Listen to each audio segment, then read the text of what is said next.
Hello and welcome to Prime Business. My name is Emma Davis. Today is International Women's Day and government has been urged to develop policies that promote inclusivity at workplaces to enhance productivity. According to Director of SME Agency Banking and Partnership at Absa Bank, Audrey Abaka, developing such policies will require organizations to support and invest in marginalized groups such as women. She spoke to Joy Business at the International Women's Day conference organized by MTN Ghana.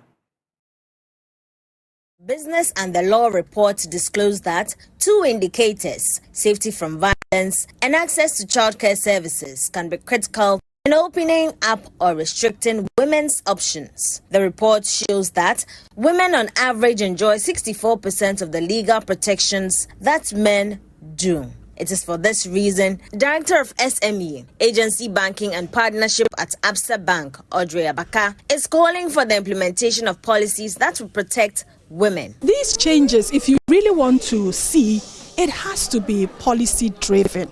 So the policies must be in place, and it's not just policies being in place. These policies must be implemented. And in the implementation, men must be included in such an implementation, because when we carry men along, we bring them along to advance these women inclusivity, it would work. And in our world today, we have seen men who are really advancing the cause of women, which is admirable.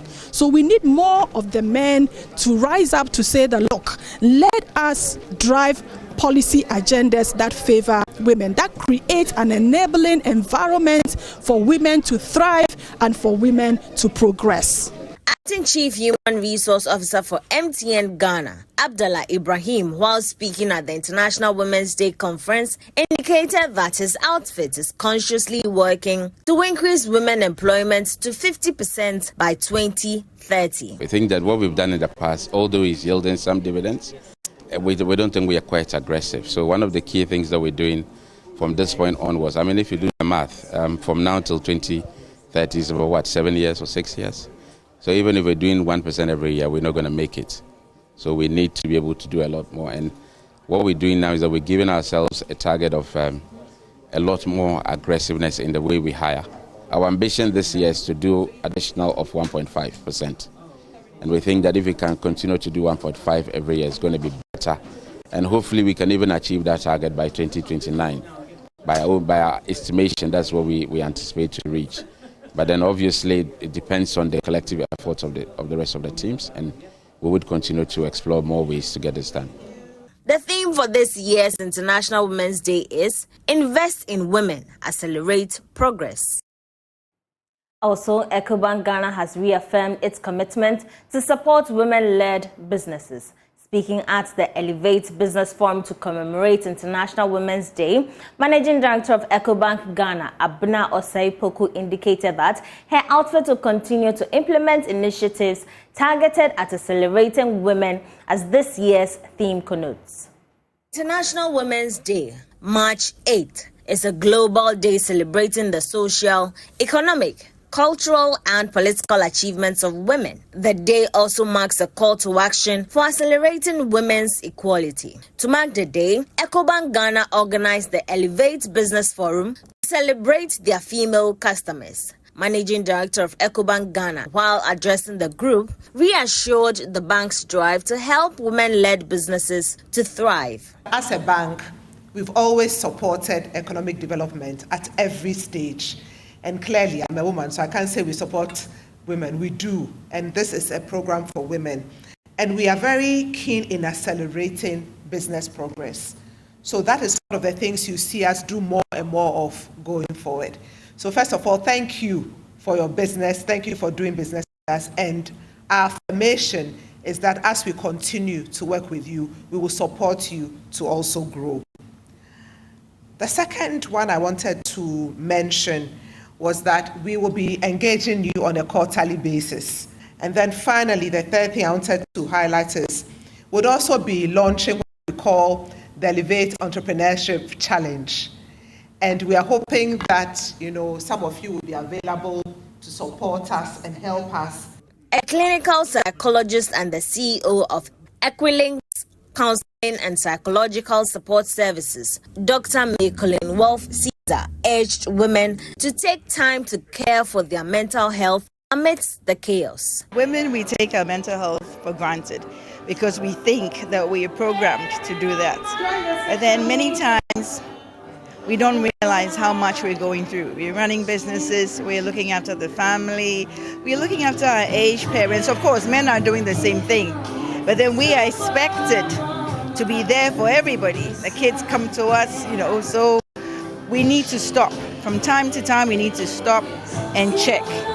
Is my mental health in a good place?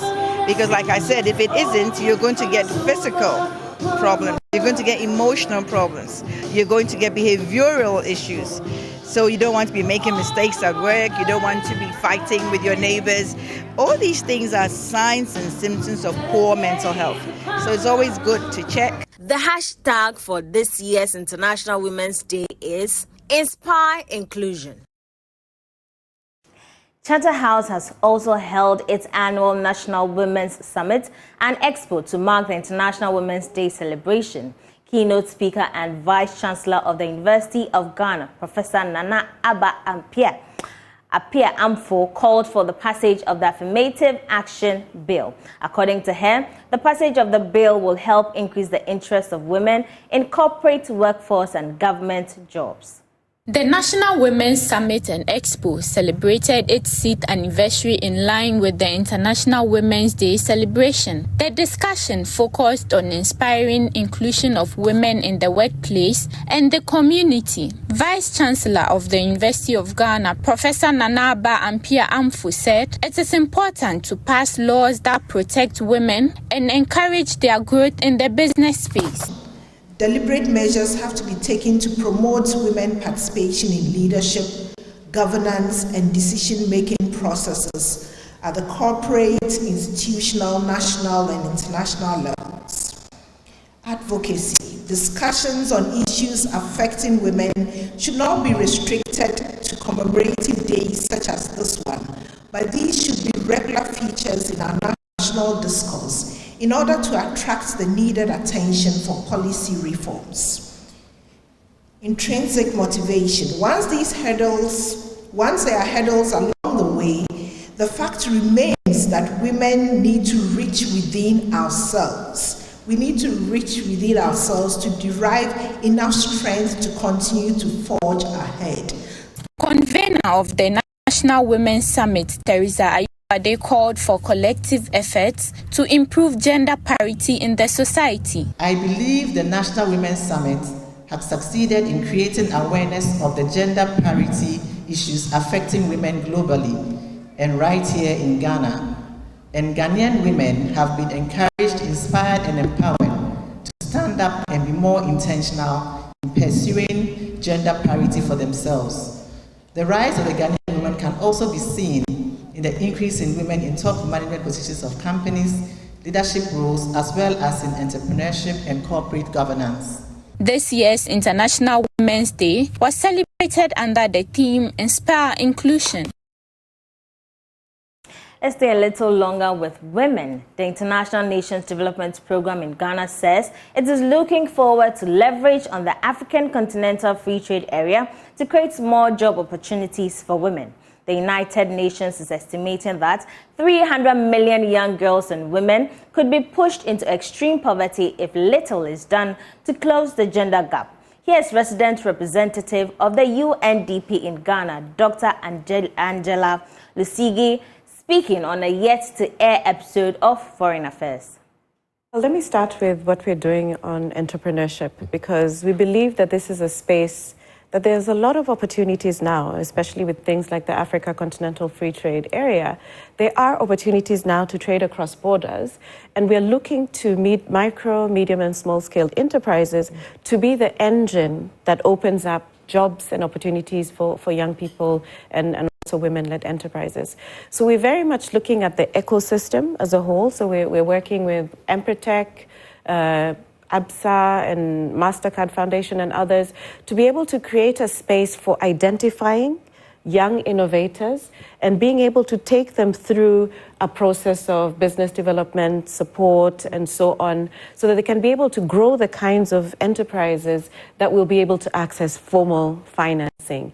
And we're not the only ones doing that. And so we believe strongly that there should be better coordination amongst all the different players, and working with the enterprise agency, working with the export agency, working with the National Coordination Office for AFTA, just to make sure that we have more young people accessing these opportunities from across the country. UN Women has released data on this, pointing out that some 342 million women and girls could be in extreme poverty by 2030 if this trend continues. Are you alarmed about this? Well, the figures, and I really want to write on what Senator said. The Ghana Statistical Services is very good at providing a lot of information about what's happening on multidimensional poverty. Because for us, multidimensional poverty looks at disparities when it comes to health, it looks at disparities when it comes to education, access to food and so on. So there is a very large proportion of women and children who are currently in poverty, and it's likely to increase if we don't see a lot of investment in really growing the economy and opening up opportunities for women. Now to Parliament, as the House has given the green light to a $300 million loan from the World Bank designated to support the first Resilient Recovery Development Policy financing. The funding will play a pivotal role in facilitating the government's implementation of outlined policies in the 2024 budget. Here's Joy Business's editor, George Rafi, with more. The Ghana city is facing some pressures and has to do with purely a demand and supply issue. So when there are fears that you might not got enough in your vote or in your balance to support the demand from business community, then there is what they call the excess demand. And that is what we see on the market playing out. What this will immediately do, based on our previous understanding that as soon as Parliament gives the green light, the World Bank is going to work to transfer the money to us. This will have an impact on the Bank of Ghana's reserves. Now, these monies will be transferred to the Bank of Ghana. The Bank of Ghana will take the FX component of this money and then start releasing the CD component of that money to the government of Ghana. What we understand is it's supposed to go to support the budget, and so budget support projects, initiatives are there. Listen, if we cannot appreciate some of these things that are coming, we even understand that with respect to the IMF facility that came, because it was for budget support, some of the projects that you've seen around ongoing, even with the All African Games, we understand that some of these funding went a long way to support some of this infrastructure. So what this means is that first, it will go to support our reserves that could help deal with the current pressure on the Ghana city. And this is some of the projects that had stalled because government had failed to provide its government of Ghana component funding of it. They can release some of these monies to help in the resumption of some of these programs. The executive chairman of KGL Group, Alex Apau Dade, is entreating entrepreneurs to embrace adaptability in order to remain resilient in turbulent economic times. According to him, it is important for businesses to find ways of maintaining their operations in challenging times. He was speaking at the graduation ceremony of the Cohort 8 under the Embassy of Netherlands Orange Corners program. The Dutch Embassy's Orange Corners has provided a comprehensive support to over 75 talented innovators admitted into the program, including expert training, coaching, master classes, as well as access to facilities, network and finance to foster the growth of their enterprises. The ceremony served as a platform for entrepreneurs to express their deep appreciation for the invaluable training and support received through the Orange Corners program. Delivering his address, Executive Chairman of KGL Group, Alex Apau Dade, urged entrepreneurs to be resilient in order to expand and grow their businesses. Adaptability stands as a linchpin for survival and success in contemporary fast-paced business world. Markets evolve, consumer predilections shift, and technology advancements move on. Entrepreneurs must be prepared and willing to accommodate these transformations, innovate, and restructure their business models to maintain or remain ahead of the curve. Successful entrepreneurs grasp the imperative of continually adapting to shifting circumstances, whether stemming from technological advancement, fluctuations in consumer behavior, or unforeseen disruptions such as the epidemic. The ambassador of the Kingdom of the Netherlands, Jeroen de Heel, said the private sector drives the growth of the economy, hence the need to support it. It's very important to support the private sector because the private sector creates wealth, and the role of the government is to create the circumstances so that the private sector can create wealth and jobs. But for the private sector to develop, they need entrepreneurs. And what we do in this program is to help Ghanaians who aspire to be entrepreneurs to develop their skills so that they can build their enterprise. And I was very encouraged to hear today that a number of the people that have gone through this program have succeeded in expanding their business. One person was talking about tripling their income. Another person was talking about 4 times more staff that they employed. So this is the kind of results that we are looking for, is to enable Ghanaians to start their business, to expand their business, and to grow their business so that it contributes to wealth in Ghana. The entrepreneurs were awarded certificates for their participation. The acting registrar of the Pharmacy Council, Dr. Daniel Dankwa, says the council is working with the security agencies to arrest persons hawking fake drugs. He pointed out that many people have been misled to buy fake drugs, putting their health in danger. Dr. Dankwa advised the public to stop buying drugs from hawkers. The acting registrar of the Pharmacy Council called on the general public to desist from purchasing any form of drugs from peddlers who have not been licensed to sell medicines, adding it is dangerous, risky, and unhealthy to purchase their products. He disclosed this to journalists after meeting with the leadership of the OTCMS and other pharmacy operators from the Western region. The meeting was part of his familiarization visit and to introduce himself and management of the Pharmacy Council to key stakeholders and brief them on the digital innovation on electronic pharmacy procedures to enhance their services to the public.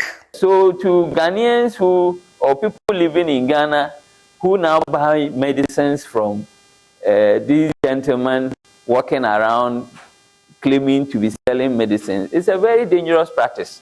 And that is why when we license practitioners and facilities to provide service, we license them to specific locations so that if anything happens, you can go back and say that this is where I bought the medicine. So medicines are not supposed to be sold by peddling, where people carry it in bags and go around. It's not a permitted, it's not safe, very risky lifestyle if you enjoy buying medicines from people like that. It is very, very risky and unhealthy. And we will do whatever it takes to bring this practice to a halt.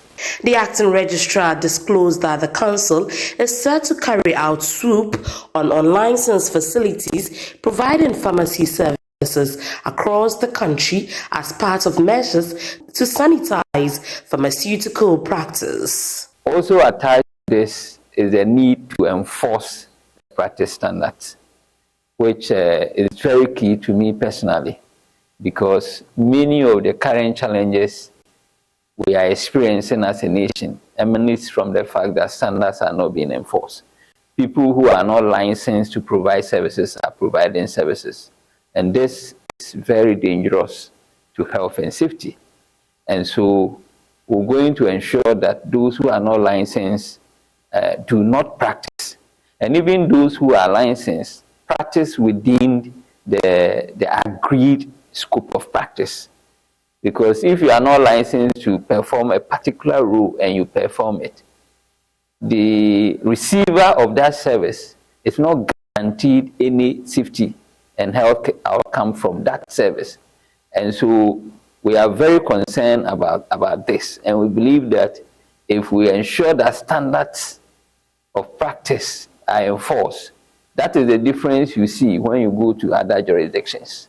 It's clearly the difference. It's not about the competencies of the practitioners, but making sure that people practice within their scope is what the country needs now. Dr. Dankwa said the nationwide exercise would be carried out with the support of the Ghana Police Service and other security services. Some of the participants described the visit by the acting registrar as timely and gratifying and commended the council for the introduction of the digital innovation into the practice environments. For Joy News, in Athalia Kwanza, Western Region.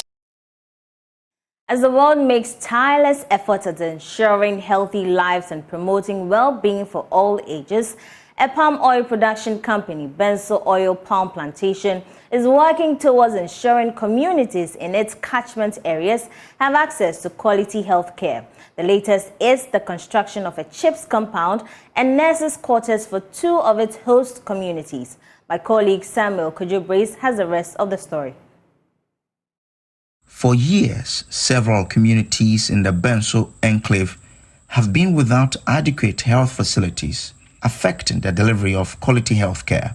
But today, communities like K3 and K9 in the area have all heaved a sigh of relief due to the intervention of the Benso Oil Palm Plantation, BOP. The company has handed a fully furnished CHIPS compound with a nurse's flat at a cost of 500,000 Ghana cedis to the K3 community. The chief of K3, Nanayao Enchibo Siako II, says this facility is a timely intervention by BOP.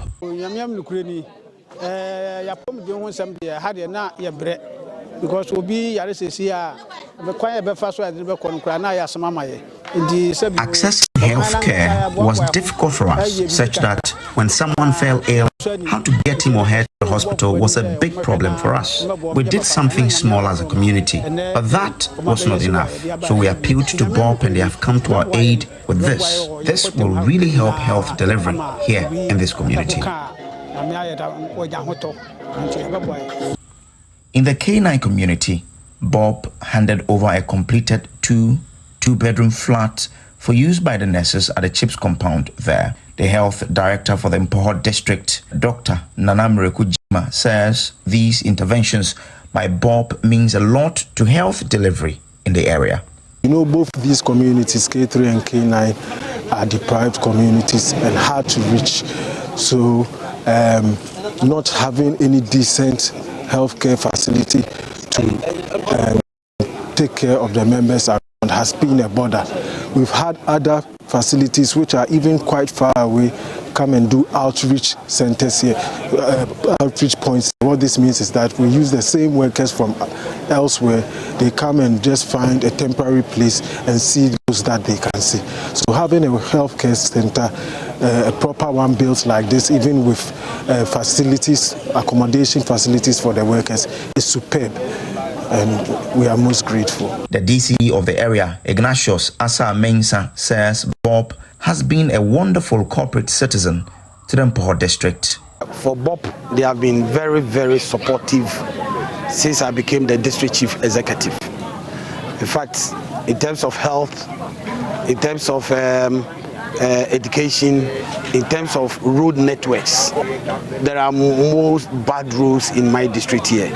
And whenever I fall on them, most especially in rainy seasons, they try to mobilize machines to come and assist. There was even a time that the road was such that children who are going to school had a difficulty crossing from the other end to the other. But BOP, when I fell on them, they intervened and helped me to let the road become passable.